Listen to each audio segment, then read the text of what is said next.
Hello everyone, welcome to Glance Academy. दोस्तों, आज हम लोग एक बहुत ही महत्वपूर्ण टॉपिक पे चर्चा करने वाले हैं और ऐसा बहुत सारे बिगनर बच्चों की क्वेरीज थी, तो सबको पर्सनली जो है कि गाइडेंस दे पाना थोड़ा मुश्किल होता है और चीज़ों को समझाना थोड़ा मुश्किल हो जाता है। इसलिए इस पर एक डिटेल्ड वीडियो मैं आज लेकर आया हूँ।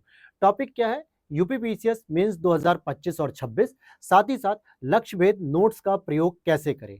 अब आपके दिमाग में आएगा, सर ये कौन से नोट्स हैं? तो आपको मैं बताना चाहूँगा कि हमारी टीम के द्वारा मेरे द्वारा जो है कि यूपीपीसीएस के प्रीलिम्स मेंस दोनों को ध्यान में रख के एक कंप्लीट नोट्स को तैयार किया गया है। हैंड रिटन नोट्स होते हैं। तो आज हम बात करें लक्ष्य भेद नोट्स से। लक्ष्य भेद मेंस आंसर राइटिंग के लिए सबसे बेस्ट और सबसे परफेक्ट नोट्स है।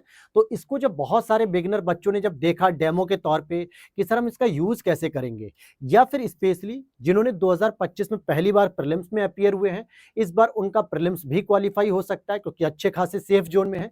तो मेंस को कैसे कवर करें सर इस नोट्स के साथ, या फिर 2026 में हमें अपीयर होना है फर्स्ट टाइम या सेकेंड टाइम, तो हम उसके लिए इन नोट्स का प्रयोग कैसे करेंगे। साथ ही साथ जो कुछ पुराने बच्चे हैं, यानी जो एक से दो बार एग्जाम को दे चुके हैं, मेंस दे चुके हैं, तो उनके लिए ये समस्या नहीं थी कि इसका प्रयोग कैसे करें, क्योंकि वो इस फील्ड में एक एक्सपीरियंस होल्डर हो चुके हैं। लेकिन बिगिनर को सबसे ज्यादा दिक्कत हुई, तो सोचा कि क्यों ना मैं सभी के साथ इंटरेक्शन करने से बेहतर है कि एक डिटेल्ड वीडियो पूरा प्रॉपर तरीके से समझाया जाए वीडियो देख के। तो चलिए आज हम इसी पे चर्चा करेंगे और मैं अपना परिचय देता हूं। मैं शरद यादव, जो कि दो बार मैंने 2023 और 24 में मेंस भी दिया। 23 में मेरा हालांकि सिलेक्शन नहीं हुआ, मेंस में क्वालिफाई नहीं हुआ, कुछ गलतियां थी जो बिगिनर तौर पे आप लोग भी कर रहे होंगे। क्या करेंगे वो मैं अंदर बता दूंगा डिटेल से। 2024 का भी रिजल्ट नहीं आया दोस्तों, क्योंकि आज है हमारी 29 अक्टूबर 2025। उम्मीद है नवंबर लास्ट तक शायद रिजल्ट आ जाएगा। जैसा भी रिजल्ट होगा आप लोगों के साथ शेयर किया जाएगा। और 2025 में भी उम्मीद तो पूरी है मुझे, क्योंकि मैं सेफ जोन में हूं काफी। लेकिन होता है ना कभी कभी कि आयोग क्या आंसर की रिजल्ट देता है, क्या कट ऑफ देगा, तो कह सकते हैं कि हाँ मेंस लिखने का फिर से एक मौका मिलेगा। तो चलिए अब हम टॉपिक पे बात करेंगे कि सर लक्ष्य भेद नोट्स का हम प्रयोग कैसे करें। ठीक, पहले तो मैं आपको एक बार नोट्स को दिखा देता हूं, जो नए बच्चे होंगे, जो व्यूवर्स होंगे उनके बारे में। तो पहले हम क्यों ना नोट्स को देख लेते हैं कि सर हम किन नोट्स की बात कर रहे हैं, कुछ अलग स्पेशल हैं या कुछ और हैं। तो बिल्कुल आप जब हमारे मेंस के नोट्स में, चलिए जैसे मैं इंटरनेशनल रिलेशन को मैं ओपन कर लेता हूं, किसी भी नोट्स को। ठीक, यहां पर आप देखेंगे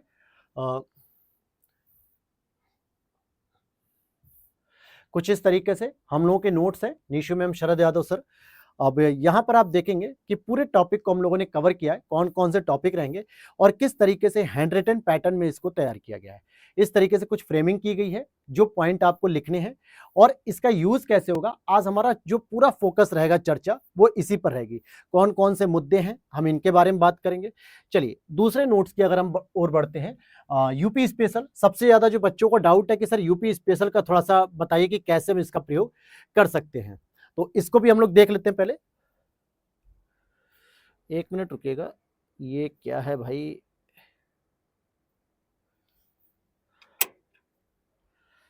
चलो बाद में देखते हैं। ठीक, तो ये वाले भी हमारे पेपर 5 और 6 के लिए जो सबसे ज्यादा जो है कि लोगों को प्रॉब्लम हो रही है कि सर इसका नोट्स हम तैयार नहीं कर पा रहे हैं, तो वो देखेंगे। पूरा प्रॉपर एक हमारा सिलेबस है। पेपर 6 को मैंने अभी ओपन किया है और पीवाईक्यूज है 2023-24 के, मतलब 23 में जो मेंस हुआ था आपका।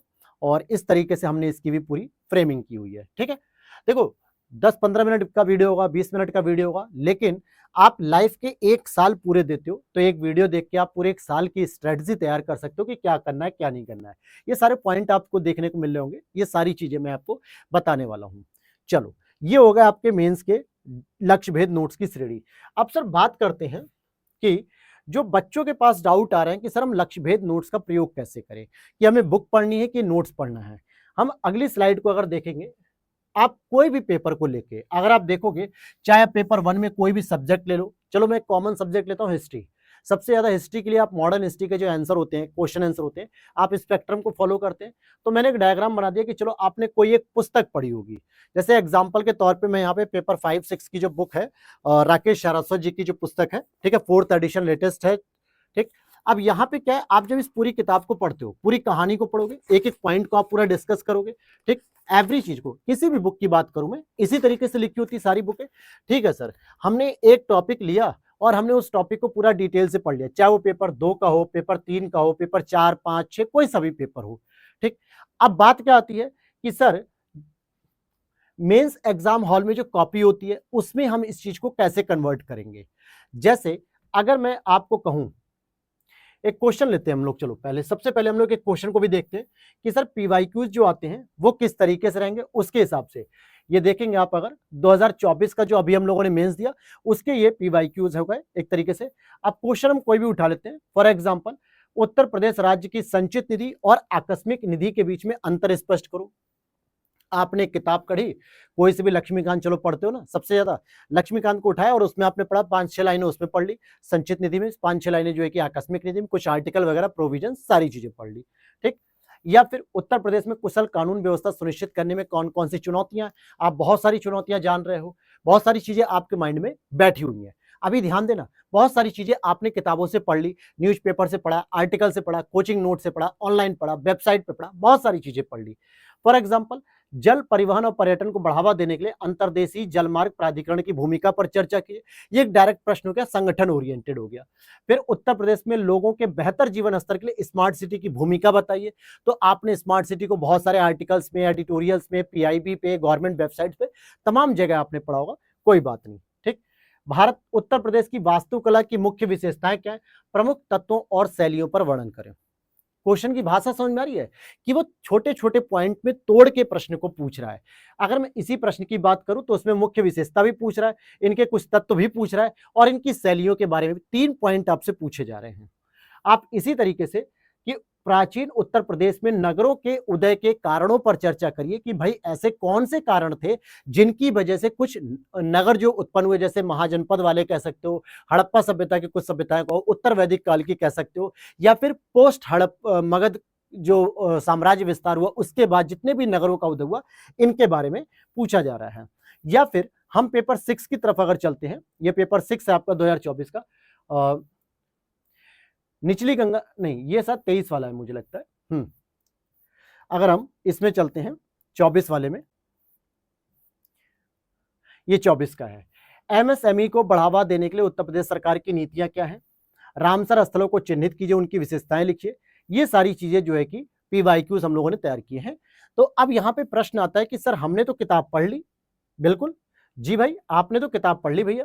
अब किताब पढ़ने के बाद असली जो चुनौती होती है कि जब एग्जाम हॉल में जाते हैं तो वहां पे अपने कंटेंट को कितने फिल्टर्ड तरीके से डिलीवर करेंगे, ये मैटर करता है आपके सिलेक्शन को लेकर।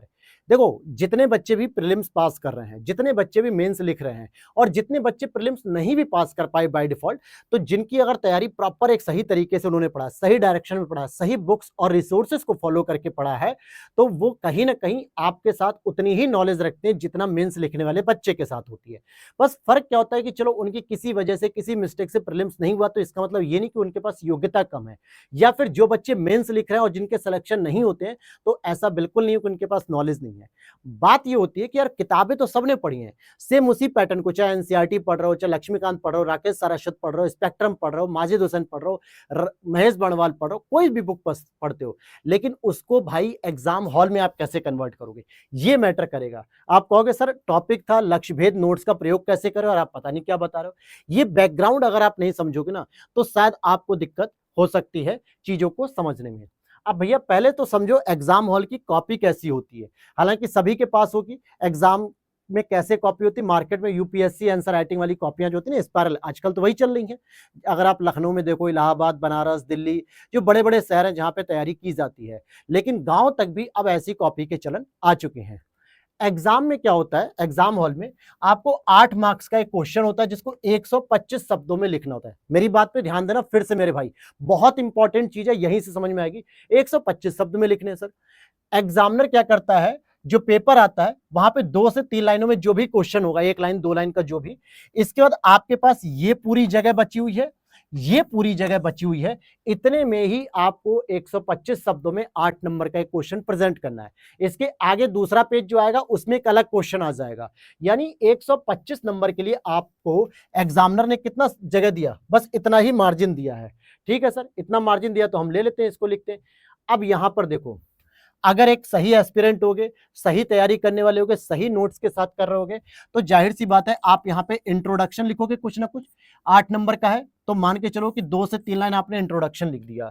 यहाँ पे आप कंक्लूजन भी लिखोगे कुछ ना कुछ, ठीक है, तो आपने 2-3 लाइनों का कंक्लूजन भी लिख दिया और इंट्रो 4-3 लाइनों का हो गया।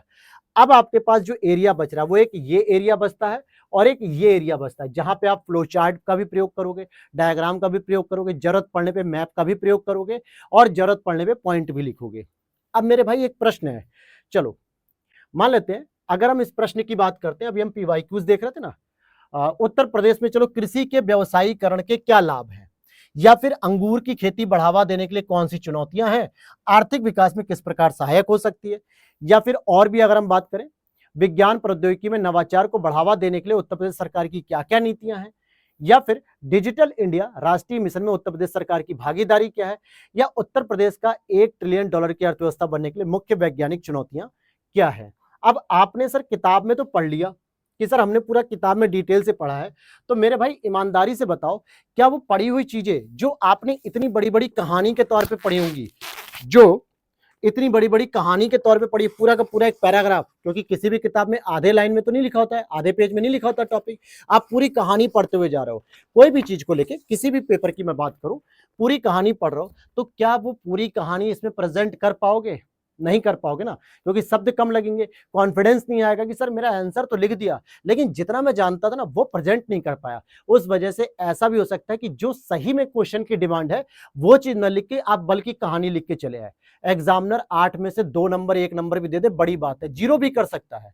और फिर आप कहोगे सर मैंने मेंस तो लिखा, अच्छे से तो पढ़ा था, लेकिन मेरा मेंस नहीं हुआ, क्या कारण रह गया? यही गलतियां दोस्तों हमने भी 2023 में की थी, क्योंकि हमारे पास भी कोई सटीक नोट्स नहीं थे और उसकी वजह से क्या दिक्कतें आई कि भैया किताब तो पढ़ ली, कहानी सारी स्टोरी जान रहे हैं, सारा कॉन्सेप्ट जान रहे हैं, लेकिन जब एग्जाम में पहली बार अपियर हुए 2023 में तो तोते उड़ने लगे यार कि कैसे लिखें, कहां पे ले आके हम पॉइंट को कवर करें, कैसे हम इस क्वेश्चन की डिमांड को फुलफिल पर करें, क्योंकि हमारे दिमाग में तो पूरी 1857 की क्रांति चली आ रही है, हमारे दिमाग में पूरे जनजाति विद्रोह चले आ रहे हैं, हम कैसे उसको फिल्टर्ड करेंगे? ये सबसे बड़ा चैलेंज होता है सब बच्चों के साथ। अब यहां पे आपको लिखना है। चलो एक और क्वेश्चन देखते हैं। जब आप 12 नंबर के पेपर को देखते हो जिसमें 200 शब्द लिखने होते हैं, तो एग्जाम में क्या मिलता है? एक कॉपी होती है, 3 से 4 लाइनों का क्वेश्चन होता है, 1 पेज 2 पेज 3 पेज, इससे ज्यादा और पेज नहीं मिलता है।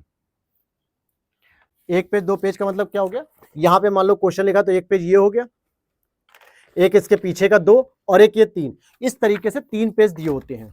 अब इसमें ही आपको लिखना है, तो आप क्या करोगे? सिंपल सी बात है, इंट्रो यहां पे लिखोगे, यहां कोई डायग्राम बना दोगे, यहाँ अपनी पॉइंट वाइज बातें लिख दोगे, यहाँ पे थोड़ी बहुत और जो भी क्वेश्चन की डिमांड होगी, फिर यहाँ पे कंक्लूजन लिख के क्वेश्चन को खत्म कर दोगे, ठीक। लेकिन इतना कंटेंट फिल्टर्ड करके कहां से लाओगे? कहां ये डायग्राम का प्रैक्टिस किया है? कहां पे आपने कंक्लूजन के लिए कोई इंपॉर्टेंट फैक्ट कवर किया है? कहां पे आपने इंट्रोडक्शन के लिए कोई फैक्ट कवर किया है? या आपने जो भी किताबें पढ़ी हैं तो क्या उनको सही तरीके से सिस्टमैटिक प्रेजेंट कर पा रहे हो? और इसी चीज को चेक करने के लिए आपको टेस्ट सीरीज ज्वाइन करनी चाहिए, ताकि आप देखो कि आपने जो भी कुछ पढ़ा है तो आप उसको सही से यूज कर पा रहे हो, अपनी नॉलेज को सही प्रेजेंट कर पा रहे हो, क्वेश्चन की डिमांड को फुलफिल कर पा रहे हो। जैसे बहुत सारा एक इजी प्रश्न आता है कि महात्मा बुद्ध के जो महास्थान माने जाते हैं बौद्ध धर्म के 8 महास्थान, जिसमें 4 बिहार में होते हैं, 4 यूपी में होते हैं, यूपी के सापेक्ष में उसका वर्णन करो। अब चारों के बारे में आपको 2-2 लाइन लिखनी है कि 3-3 लाइन लिखनी है, ये डिपेंड करेगा वर्ड लिमिट पे। और आपके पास बहुत सारी कहानी है, पता चला आपने श्रावस्ती का जिक्र किया, संकिसा का जिक्र किया, लेकिन संकिसा में जहां तक कहानी का वर्णन नहीं किया तो फिर आपने आधा अधूरा लिख दिया उसको ना। या कुशीनगर का जिक्र कर लिया, रामाभार स्तूप का कर दिया, महापरिनिर्वाण की कर दी, लेकिन वहां पे और जो इंपॉर्टेंट चीजें वो लिखी कि नहीं लिखी, ये मैटर करती है। तो ये सारी चीजें हो गई सर कि एग्जाम की कॉपी तो सर समझ में आ गई। अब हम लक्ष्य भेद के नोट्स की बात करेंगे कि भैया कैसे कर सकते हैं इसका यूज, लेकिन मैं उससे पहले आप लोगों को YouTube पर लेकर चलना चाहूंगा। जिन लोगों ने YouTube पर अभी तक सब्सक्राइब नहीं किया उसे सब्सक्राइब कर लो, और साथ में मेरे भाई जैसे ही आप वीडियो सेक्शन में आओगे तो यहां देखोगे 2025 की पूरी कंप्लीट जो है कट ऑफ के साथ स्ट्रेटजी मैंने वीडियो बनाई है, और 2026 के लिए पूरी कंप्लीट जो है कि प्रीलिम्स और मेंस के लिए क्या स्ट्रेटजी होनी चाहिए वो भी मैंने बनाई है। तो आप लोग जाके विजिट करके देख लो मेरे भाई, ठीक है। और आगे बात करते हैं, तो नोट्स की अगर मैं बात करूं तो ये जो पैटर्न आपको मैं दिखा रहा हूं, ये वही पैटर्न है कि आपको जो लिखना है। अब देखो नोट्स के जो डेमो मिले होंगे, मैं कह रहा हूं यार डेमो का तो कोई पैसा नहीं होता ना, आप व्हाट्सएप टीम पे जाके कांटेक्ट करिएगा, वहां से डेमो लीजिए और वहां पे देखिए, आराम से इत्मीनान से देखिए कि चीजों को समझ पा रहे हो कि नहीं समझ पा रहे हो। आज का लेक्चर बस उनके लिए है कि जो बिगिनर बच्चे हैं, जो समझ नहीं पा रहे सर इसका प्रयोग कैसे करें। अब देखिए आखिरी जो 2 स्लाइड है हमारी, वो सबसे इंपॉर्टेंट है, उनको जरूर देखना है। अब चलो हम आपकी तरह से बात करते हैं कि सर मैं अभी इस स्टेज पे हूं, मैं अभी बुक्स रीड कर रहा हूँ, बुक्स में मैं स्पेक्ट्रम पढ़ रहा हूँ, लक्ष्मीकांत पढ़ रहा हूँ, एनसीईआरटी पढ़ रहा हूँ, राकेश सारस्वत पढ़ रहा हूँ, रमेश सिंह पढ़ रहा हूँ, माजिद हुसैन पढ़ रहा हूँ, महेश बड़वाल पढ़ रहा हूँ, परीक्षावाड़ी पढ़ रहा हूँ, घटना चक पढ़ रहा हूँ, तमाम बुक्स पढ़ रहा हूँ सर। साथ में मैं क्लास के नोट्स भी पढ़ रहा हूँ, कोचिंग के नोट्स भी पढ़ रहा हूँ, प्रिंटेड नोट्स भी पढ़ रहा हूँ, बहुत सारी चीजें पढ़ रहा हूँ सर। बिल्कुल पढ़ते रहो जो मन करता है, ये सारी चीजें सर मैंने बहुत पढ़ ली। ठीक है, अब मैं आपको डायरेक्ट एग्जाम हॉल में कुदाता हूं कि आप गए एग्जाम के हॉल में, आपको मेंस देने का अवसर मिला 2025 का या 2026 का, आपने कॉपी को लिखना शुरू किया मेंस की। एग्जाम हॉल में गए, क्वेश्चन मिला आपको, आपको 2 पेज मिले 125 शब्दों के लिए, 3 पेज मिल गए आपको 200 शब्दों के लिए। आपने क्या किया, यहां की पूरी जो नॉलेज थी इसको प्रेजेंट करने का प्रयास किया एग्जाम हॉल की कॉपी में। हो सकता है कि आपने 20% चीजें तो सही लिख दी, लेकिन 40% चीजें अनाप शनाप लिख दी, जिनका कोई यूज नहीं है, जिनका इस क्वेश्चन की डिमांड को फुलफिल नहीं कर पा रहे हैं, जिस वजह से एग्जामिनर ऐसे पॉइंट को तो कट कर देगा, 20% के हिसाब से 8 में से 1 नंबर दे देगा या 2 नंबर भी दे दे, बड़ी बात है, 1 नंबर ही देते हैं मैक्सिमम, 4 नंबर या 5 नंबर से ज्यादा दे ही नहीं सकते जब बहुत अच्छा आंसर लिखा होगा। तो क्या 1 नंबर के भरोसे आप मेंस क्वालिफाई कर पाओगे? नहीं कर पाओगे। तो सर हमारे पास फिर आते हैं लक्ष्य भेद नोट्स जो आप पढ़ रहे होते हैं कि सर हमने पेपर 5-6 को पढ़ा, 1 2 3 4 इन सभी पेपर को पढ़ा। तो अब यहां पर क्या होगा, आपने अपनी जो पूरी नॉलेज को कवर किया है बुक से, वो जो भी आपने बुक्स पढ़ी, चाहे 25 वाले बच्चे हो, चाहे 26 वाले बच्चे हो, चाहे 27 वाले बच्चे हो, ठीक है, आपने जो भी बुक्स पढ़ी है उनका अब फिल्टर्ड वर्जन जो है कि आपको मिलेगा देखने को, किसमें, लक्ष्य भेद नोट्स में। आपको वो सारे पॉइंट्स देखने को मिलेंगे जो आपको एग्जाम हॉल में जाके प्रेजेंट करना है। अब एग्जाम हॉल में डायरेक्ट आप क्या करोगे, किताब से नहीं जाओगे। किताब पढ़ने के बाद अगर आपने लक्ष्य भेद नोट्स को अच्छे से तैयार कर लिया है, अच्छे से रट लिया, एक एक पॉइंट याद है, तो आप आराम से एग्जाम हॉल में वही चीज लिखोगे जो एग्जामिनर को चाहिए, जिससे आपके नंबर 8 में से हो सकता है बहुत अच्छा लिखने पे 4 नंबर से लेकर 5 नंबर तक भी मिल सकते हैं। अब जरा मैं एक क्वेश्चन के तौर पे आपको दिखाना चाहता हूं, जरूरी है ना ये दिखाना। देखो नोट्स हमने पहले ही बनाए थे, लेकिन अब जैसे क्वेश्चन आया हुआ है अभी यहाँ पे, एक क्वेश्चन आया हुआ था, उत्तर प्रदेश के वन्यजीव अभ्यारण्यों का वर्णन कीजिए और इनमें से कौन से अभ्यारण्य लुप्तप्राय प्रजातियों के लिए संरक्षण के लिए, तो उनके बारे में बात करनी थी। या फिर और भी अगर आप देखोगे, उत्तर प्रदेश के भौगोलिक प्रदेशों में विभक्त कीजिए और इनकी भौगोलिक, आर्थिक एवं सांस्कृतिक महत्व को समझाइए। या फिर फूलों की खेती की समस्याओं और संभावनाओं को दिखाइए। 3 रासा पारिस्थितिक आवास जो है कि इनके बारे में, इसी तरीके के प्रश्न हैं। अब जरा मैं आपको पेपर 6 की ओर लेके चलता हूं। ये पेपर 6 है जी। पेपर 6 में अगर आप देखोगे, चलो जैसे एक मैं ये प्रश्न आपके सामने रखता हूं कि महिलाओं के लिए कल्याणकारी योजना, अभी उसमें पूछा ना कि उत्तर प्रदेश के बजट में कल्याणकारी योजनाओं के बारे में बात करो। वहां कल्याणकारी योजनाओं का मतलब है कि आप वंचितों के लिए क्या कर रहे हैं, ट्रांसजेंडर के लिए क्या कर रहे हैं, महिलाओं के लिए क्या करते हैं, बच्चों के लिए क्या कर रहे हैं, वृद्धों के लिए क्या कर रहे हैं, शिक्षा स्वास्थ्य को लेकर क्या करते हैं, हर प्रकार की कल्याणकारी योजनाओं का जिक्र करना है। लेकिन यहाँ एक क्वेश्चन मान लो पूछ लिया एग्जामिनर ने कि भैया महिलाओं के लिए बताइए, तो आप महिलाओं के लिए फिर इंट्रोडक्शन में आप डेटा प्रेजेंट करोगे, कुछ महत्वपूर्ण योजनाओं से संबंधित डेटा को प्रेजेंट करोगे। डेटाओं को देने के बाद आप जो है कि कुछ इस प्रकार की बाधाओं या चुनौतियों को लिख सकते हैं।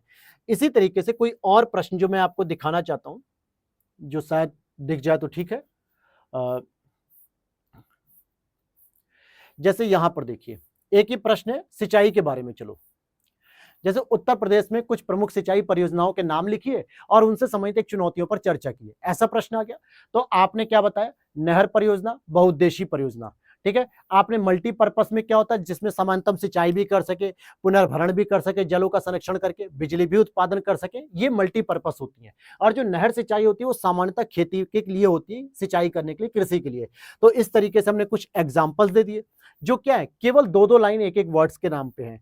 फिर यहां पर है बहुउद्देशीय परियोजनाओं के महत्व को आपने देखा कि सर सिंचाई की सुविधा प्रदान होती है, विद्युत आपूर्ति की सुनिश्चित होती है, स्वच्छ पेयजल प्राप्त होता है, बाढ़ के नियंत्रण का काम होता है, सूखा प्रभावित क्षेत्रों में जल की उपलब्धता होती है। ये सभी पॉइंट्स आपको किताब में भी मिलेंगे, नो डाउट मिलेंगे, लेकिन वहां पे क्या होता है, पूरा डिटेल में आप पढ़ते हैं। तो होता क्या है कि जहां आप 5 से 6 पॉइंट लिख सकते थे, वहां केवल आप 1 से 2 पॉइंट और 3 पॉइंट को बहुत डिटेल करके आ जाते हो। इसकी वजह से एग्जामिनर जब दूसरे बच्चे की कॉपी देखता है जो 5-6 अलग-अलग डायमेंशन में लेके बता रहा है आंसर को, वो ज्यादा इंपैक्ट करता है एग्जामिनर को और नंबर उसको ज्यादा मिल जाते हैं। चुनौतियों के बारे में आपने एक नहीं अलग-अलग पहलू पे बताने हैं कि भैया पानी की कमी होती है, अपर्याप्त बुनियादी ढांचा, असमान वितरण हो गया, भूजल की कमी, जल प्रदूषण, ऊर्जा की आवश्यकता, जलवायु परिवर्तन। फिर माइक्रो इरिगेशन पे अगर कोई प्रश्न आता है, इंट्रोडक्शन दे दिया, पद्धतियां कौन कौन सी होती हैं, सिंचाई सुविधाओं की बात करें, तो ये सारी चीजें आप इजिली वहां पर लिख सकते हो मेरे भाई, जब आप इन चीजों को इस तरीके से पढ़ते हैं। तो अब मैं इन कंक्लूजन के फॉर्म में आऊंगा, ज्यादा बड़ी वीडियो नहीं करेंगे। क्या क्या चीजें हमने देखी यहां पर कि सर पहली चीज कि मैंने क्या किया कि सर मैंने कोई बुक्स पढ़ ली, अच्छी बात है, बुक्स पढ़नी ही पड़ेगी आपको। अब सर मैं एग्जाम हॉल में प्रेजेंट होता हूं, मैं मेंस दे रहा हूं, लेकिन एग्जाम हॉल में जाने पर मेरे दिमाग में कोई भी 3 से 4 पॉइंट अच्छी तरीके से नहीं आ रहे हैं, ना ही मेरे दिमाग में कोई भी फैक्ट ढंग से आ रहा है, ना कोई डाटा ढंग से आ रहा है, ना कोई स्कीम ढंग से आ रही है, ना ही तो कोई बजट के आंकड़े आ रहे हैं, या फिर कोई भी गवर्नमेंट की जो डेटा या रिपोर्ट्स प्रेजेंट की गई वो सब दिमाग में आ ही नहीं रहा है ढंग से, क्योंकि मैंने तो पूरी कहानी पढ़ के गया हूं ना एग्जाम देने। तो वहां पर तो ये चीजें मिसमैच होंगी होंगी, ये प्रॉब्लम्स आएगी। इसी वजह से हमने क्या कहा कि सर आप अपनी बुक पढ़िए, नो डाउट बेहतर है। इसके बाद अगर आपने लक्ष्य भेद नोट्स को लिया है, जिन्होंने नहीं लिया कोई बात नहीं भाई, वो अपनी स्ट्रेटजी।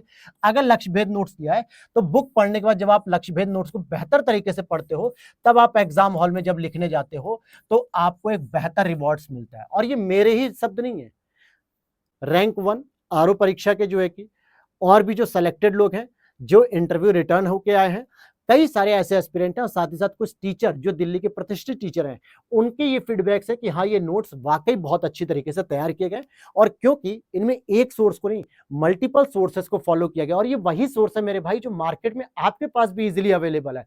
फॉर एग्जाम्पल हिस्ट्री के लिए अगर मैं बात करूं तो आप कहोगे सर स्पेक्ट्रम मेरे पास है, तो बिल्कुल मैंने स्पेक्ट्रम को यूज किया होगा, घटना चक्र को यूज किया होगा, और भी कुछ कोचिंग इंस्टीट्यूट की बुक यूज कर रखी होंगी, हो सकता है।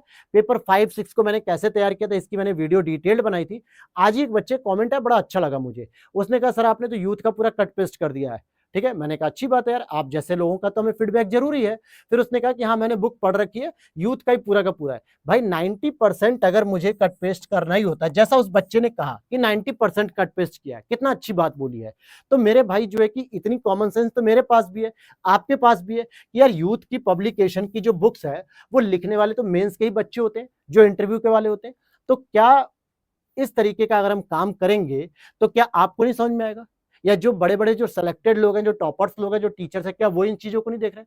लेकिन होता है ना, कुछ लोगों को पेड कहा जाता है, मतलब जिनको कुछ पैसे दिए जाते हैं और वो आके चैनल पे इस तरीके से र्यूमर्स फैलाते हैं ताकि और जो एस्पिरेंट है वो इस चीज को र्यूमर्स के जाल में फंसे, जैसे व्हाट्सएप यूनिवर्सिटी का ज्ञान चल रहा है आजकल। बात समझ में आ गई? तो ये चीजों पे भी मैं उन लोगों को कहना चाहूंगा कि अच्छी बात है यार, आप फिर इन चीजों से दूर रहिए, क्या दिक्कत है? अच्छे कंटेंट आपको नहीं समझ में आ रहा तो आप जाने दीजिए, आप मत परेशान होइए, आप अलग रहिए, अपनी दुनिया में पढ़ते रहिए। चलिए, तो ये पूरा पैटर्न हो गया यूज करने का, तो समझ में आया मेरे भाई लक्ष्य भेद नोट्स का। अब आ जाओ अगली स्लाइड पे, सबसे इंपॉर्टेंट है जो बच्चे मेंस 2025 देने वाले हैं, और बहुत सारे बच्चों ने जो है कि लक्ष्यभेद नोट्स को जब परचेज किया तो उनकी भी क्वेरीज थी कि सर हम पहली बार मेंस दे रहे हैं।